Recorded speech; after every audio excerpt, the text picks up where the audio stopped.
Parental incarceration and the effects on children. Children of incarcerated parents are a group who experience serious emotional, behavioral, and psychological suffering that often receive little attention because they are not viewed as a victim when their parents are incarcerated. The children of incarcerated parents have been a relatively invisible population. Correction systems have tended to view male and female inmates as neither deserving nor desiring contact with their children.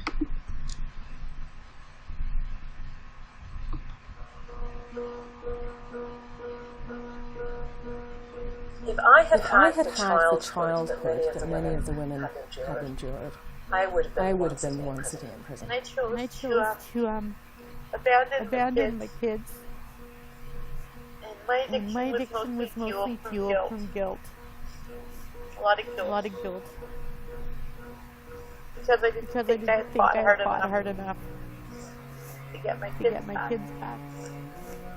Their lack of opportunity for education, their lack of opportunities for employment, often very traumatic childhood and family experiences. You realize that the crimes that they are committing are often because of their unmet health and social needs. I had all those questions that I was getting asked from my son. Do you not love me? Am I adopted? Am I an orphan? Where are you? Where are you? Why can't I come? If we had a hospital that runs the way prisons operate, they'd be shut down in a heartbeat. I didn't see my son for 3 months because I didn't want him to come see me under those circumstances, and he was in so much shock because he didn't know where his mom had gone. She's in full labor. They take the one shackle and they attach it to the bed. They take the handcuff and they attach it to the bed. And that's how she gives birth. And then when the baby is born, mom is cleaned up and shipped back to the prison with no idea what's going to happen to that baby. It's quite a shock for me to see human rights violations left, right, and I wasn't even in there for that long. People really understood what was going on there wouldn't be acceptable. And yet because it's prison and because it's crime and because it's stigma, it happens all the time. As you may have heard the statistics, a child living in a prison parent is 8 to 9 times more likely to repeat the cycle. So how do we break that cycle? First thing he says to me when he gets on his phone, Mommy, it's okay. Everybody makes mistakes. And I know where you are. Grab me some tea. Come see me. And I sat there in that little visiting room for an hour. He put his little hand against the window and his little foot. We should be saying no mother or child should be in prison. Period. My dream was that mother to me said that I wanted to be, and not knowing that I'd ever be able to hold it again. All those things was in your mind. So I was determined to want to do good because I knew that if it wasn't good, my visits would be pulled. Because of the people who behave. But young people that are separated from their parents as a result of, let's say, death, divorce, military deployment, there's a level of sympathy, there's a level of compassion. But when you lose your parent as a result of a crime and then serving time, that level of empathy doesn't exist. First time when I visited the jail, I can still remember the day, this girl, she was just eating like a child, she was just playing inside the prison. So when I hold that child, one of the police said that don't hold the child. Because the mother had just come to the prison, she killed the husband, and I was like, well, I just kept her down. But when I kept her down, she just hold my clothes, and that day I feel like she needs my help. They wear the burden of their mom's imprisonment. They'll look down upon because their mom might have made some poor choices. I was born in New York City in 1980, and when I was just 14 months old, both of my biological parents were arrested. I used to tell people I didn't have children, and it's easy and say, I have 3 kids, where are they? Get sick, explaining there, a lot of shame and guilt. So you start learning to denial they have children. When our parents get incarcerated, especially when we're very young, we immediately think it's somehow our fault. That maybe if we'd done something different, our parents wouldn't have risked losing us. When I found out I was pregnant, I was still on probation, and I told my probation officer that I was pregnant. And what she said to me right away was, with a lot of confidence, you're going to be a wonderful mother. And those five words meant more to me than you could possibly know, because at the time, there wasn't anybody in my life who was happy about the fact that I was going to be a mother. When we set the mothers free, I think the children will have a new life, because we all know what the value of a mother is to anybody, and separating a child from their mother can be very traumatic. So when the mothers are united with their children in a healthy way, they feel like the cord has been attached again, and they have a reason to live again.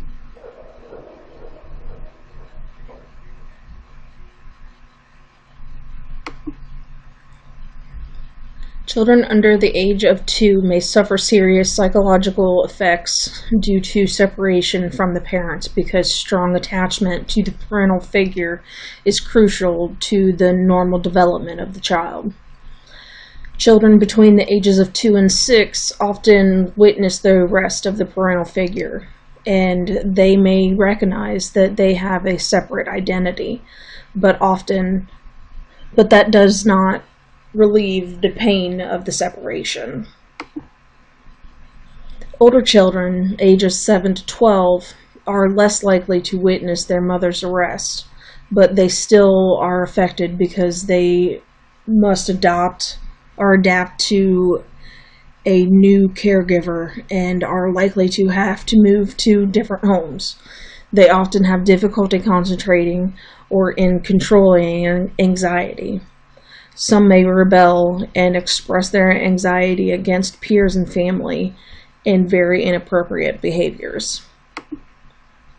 For adolescents, it is typical that they will develop maladaptive coping patterns as a response to a parent's incarceration, and many manifest delinquency, poor school performances, dropout, substance abuse, and other inappropriate coping behaviors.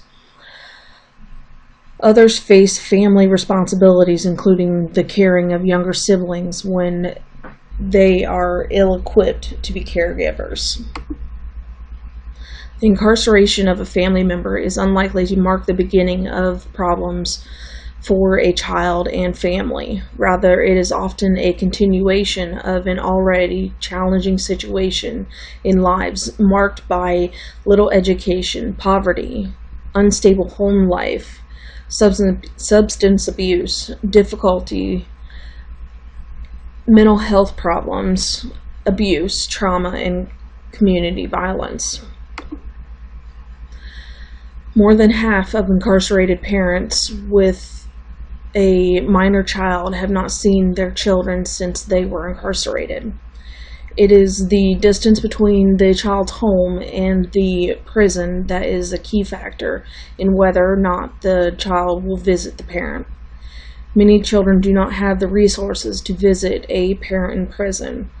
In the event that a child has access to permit visits, families may avoid visiting the incarcerated parents in prison because of uncomfortable visiting rooms or due to a sense that prison is not the right place for a child.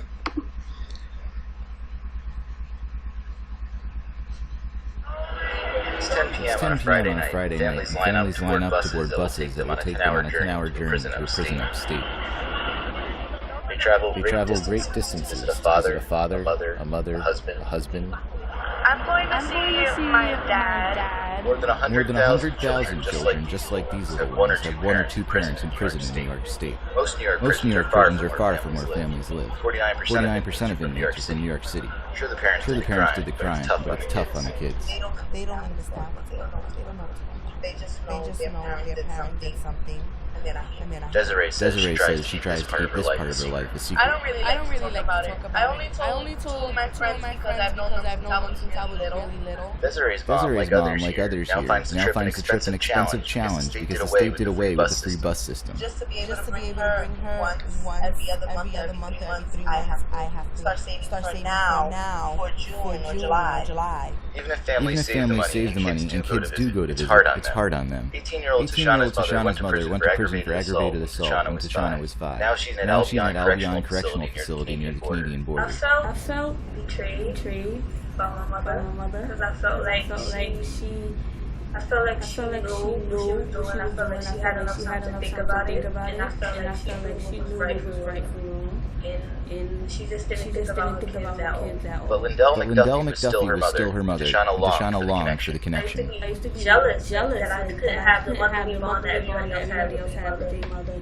And it just hurt sometimes. The hurt and the ache of emptiness is felt by many other children whose parents are behind bars. A study by the Council on Crime and Justice found long effects of parental incarceration include emotional and psychological problems. I think it kind of made me grow up a little bit faster. Jennifer's mom was in prison for 3 years for drug offenses. She visited her mom only twice and lived with an aunt who helped. My dad at the time was like he was doing drugs.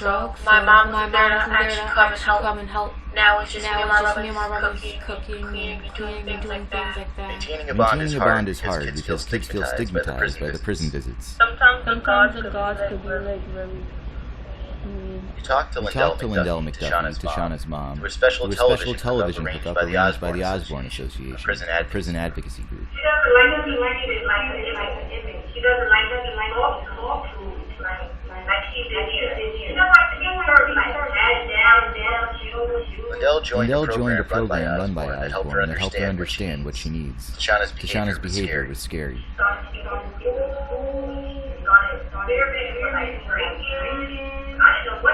The Osborne program helped. From this little room in Osborne's Brooklyn office, mother and daughter talk by televisit twice a month. It just makes sure I get closer because it's another way you can contact the parent without the phone or like somewhere closer to where you live.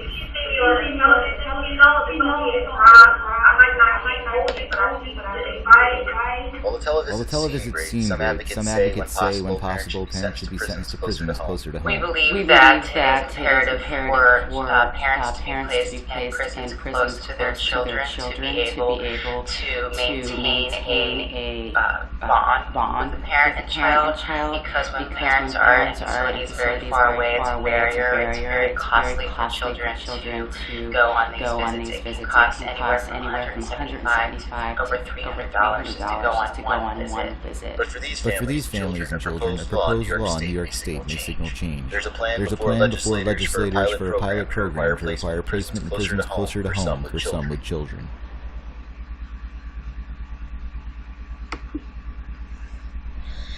Common stories used to explain a parent's absence are that a parent is away at school, working far away, in the military, or even in the hospital.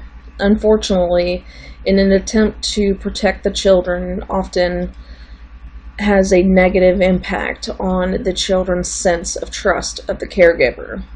However, this reluctance by the caregiver to disclose the parent's whereabouts stems from a legitimate concern about confidentiality, criminal liability, child custody matters, and public assistance.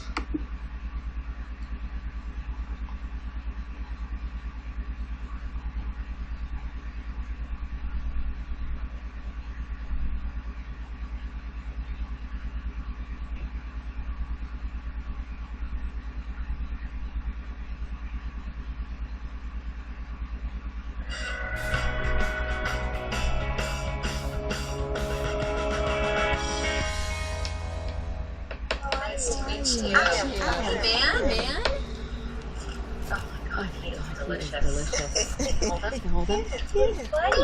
It's big. How old is he? He'll be 5 months on the 4th. For most of their 4-year relationship, Nick has been in and out of jail or prison, leaving Carlos as the sole breadwinner. So since you've been together with Nicholas, how many times has he been locked up? various times. Do you think this time's any different? I hope it is. I can't say this time with him talking in these letters, it really sounds genuine and sincere. Are you a little sick of it though? I'm beyond sick of it. I want a two-parent, two-income household. And if he can't give me that, then I'm gone. I mean, Nicholas has never really ever had a job. Nope. Are you concerned about that? Yes. That's the part I'm nervous about because I know he can get out here and do the wrong things to get money. But I don't know if he could handle the pressure of waiting for a paycheck.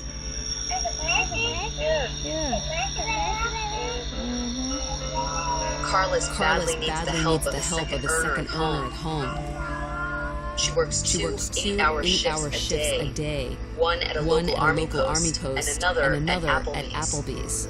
16 hours a day, 6 days a week. And when young Nikel's asthma acts up, she loses income to stay home. Thank you. So far, the boys are too young to understand where Nick has been. Cutie. Nicholas, where's your dad been? Nate? Where's your dad been? Where's he been? Your dad's at the mall? At the mall? Has he been at the mall for a long time? Is he buying something for you? So, he wants to know where his dad is, and I have to, make up little fables. Your dad went to the store. I would never tell me, that he's in jail, in prison, nothing like that. Carlos wants to give Nicholas Jr. a few years of innocence before he's aware of a place called prison. It's an awareness that she too had at a young age. Just about every male in her life is in prison. Her father, her two brothers, and Nick. Why do you think so many African American men are behind bars? I don't know. It's sad. It really is sad. I don't think that they just intentionally become drug dealers or gangbangers. It starts in the home for one. With my dad had 8 kids to feed, and a 9 to 5 wasn't gonna get it. With my brothers, it was my daddy did it. And look what got him. The cars, the money, the house. I need this too. How easy would it be for your boys to follow in the path of their fathers? It'll be too easy. It'll be too easy. Wait a minute. The cycle is already in full swing for her family, and she's doing everything she can to stop it before it hits her kids. I want to be the parent to my boys are not in that statistic. I want my boys doctor, lawyer. My oldest son is smart. I say he's going to be the next president. I got it. Move. Prison nurseries are housing units, arrangements within otherwise conventional established correctional facilities that allow an incarcerated woman to co-reside with her newborn and be the child's primary caregiver. There are currently 9 programs in 8 states, including California, Indiana, Illinois, Nebraska, New York, Ohio, South Dakota, and Washington. Typically, co-residence by infants and their mothers last for weeks or months during infancy.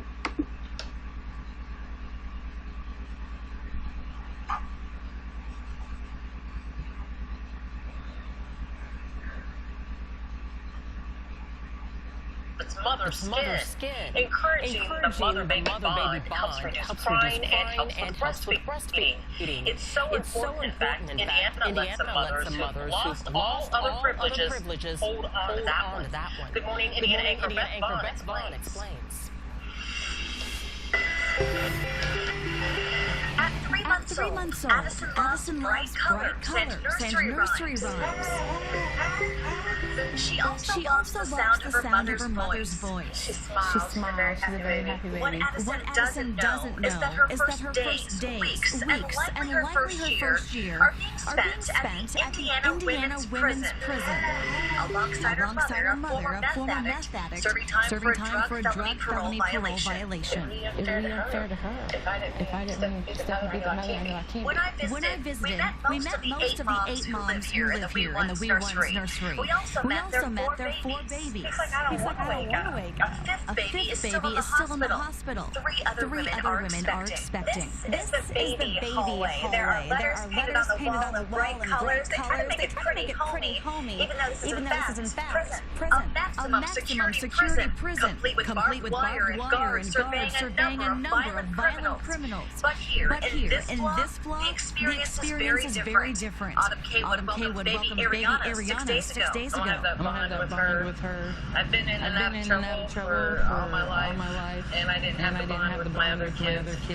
And now I have the chance to have the bond with her. The women take prenatal and child development classes, are trained in child CPR, and even take part in family therapy. They're so cute, though. And since the program's inception in 08, they've seen great results. The recidivism rate on the whole for women is about 30%, and we're running around between 16 and 17% for this program. They say any drop in women returning to prison is a success. Right now, the Indiana Department of Corrections reports an estimated 1.3 million American children have mothers serving time. We also want to see them get out, be successful, get a job, go to school, and raise their children in a healthy environment. But is living inside these walls, away from the rest of the world, fair to the babies? I think it's the best case scenario for the baby to be with mom. There are more clothes and toys than these 5 babies could ever possibly wear or play with, and a secure area outside for them to play. The babies are treated like the president or something.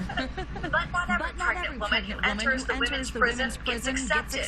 You have to be a non-violent offender and have less than 30 months left to serve after your delivery date. And God bless me to be in this program and be able to keep her. A turning point for Kaywood and for Brandy Canterbury. I know I won't be back. She tells me with her baby in her arms, she's finally confident in a clean future. Yeah.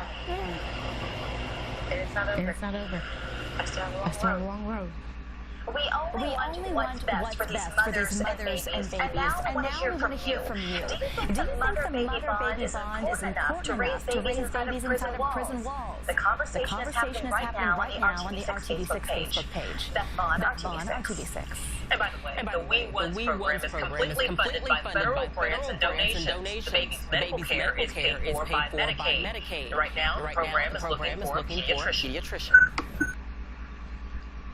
Little attention is paid to the consequences of using incarceration as a primary mode of responsibility to criminal behavior. Incarceration rates have negatively affect many communities across the United States, even wreaking devastation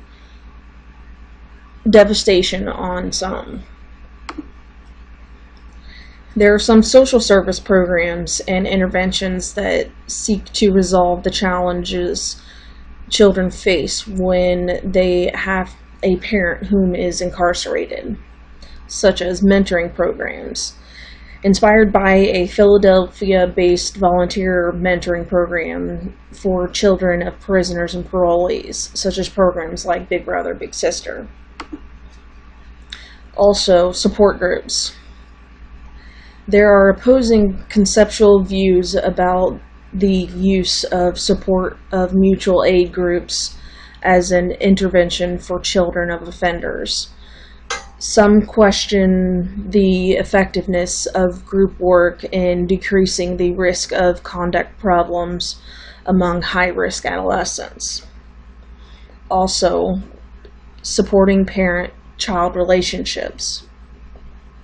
Studies indicate that visits to parents in prison reduce the disruptive behavior exhibited by youth and reduce the anxiety levels. Overall, prison visits have direct benefit to the child's overall emotional health and contribute to improved behavioral outcomes. Research shows that prevention goals are attainable and intervention efforts on behavior of children of prisoners are a worthwhile consideration. It is important to include the voices of the children of prisoners in the development of and implement of effective services. Thank you.